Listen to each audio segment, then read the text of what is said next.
ఆ అస్థి పంజరం లాంటి తన శరీరంతో తన ఇంటి కోసం, తన కొడుకు కోసం, తన కోడలి కోసం అనేక సార్లు వెయిట్ చేసిందంట. ఈ చుట్టుపక్కల వాళ్ళని అడిగితే అక్కడ ఒక ఇల్లు ఉంది, అడిగే ప్రయత్నం చేసినాం. ఆమె ఏడుస్తూ ఉంది.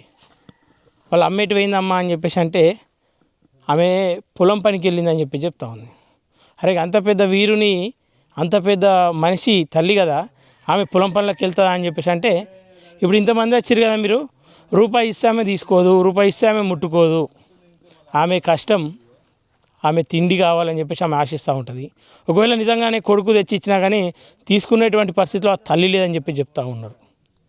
ఈ తల్లి కోసం ఎంతోమంది సోషల్ మీడియా వ్యాప్తంగా వీరుణ్ణి కన్నావమ్మ అనుకుంటా ఒక పాట పెడుతూ ఆ తల్లి ఫోటోలను షేర్ చేస్తూ ఉన్నారు, ఆ తల్లి వీడియోలను షేర్ చేస్తూ ఉన్నారు.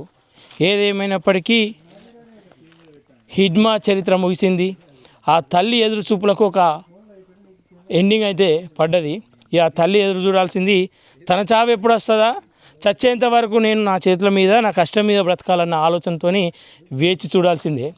సరే, ఆ ఇల్లు చూస్తే శిథిలావస్థకు గురైంది, గూనె పెంకల ఇల్లు. ఈ కాలంలో ఒక వార్డ్ మెంబర్గానో, ఒక సర్పంచ్గా గెలిస్తే చాలు ఫార్చునర్లు, పెద్ద పెద్ద బంగ్లాలు కట్టుకునే ఈ రోజుల్లో ఈ దేశాన్ని అల్లాడించినటువంటి నాయకుడు హిడ్మా, ఆయన ఇల్లు పరిస్థితి ఇది. ఆయన తల్లి నివాసం ఉంటున్నటువంటి ఇల్లు పరిస్థితి ఇది.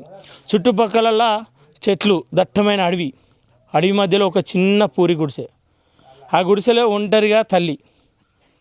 ఇది హిడ్మా తల్లి ప్రస్తావం.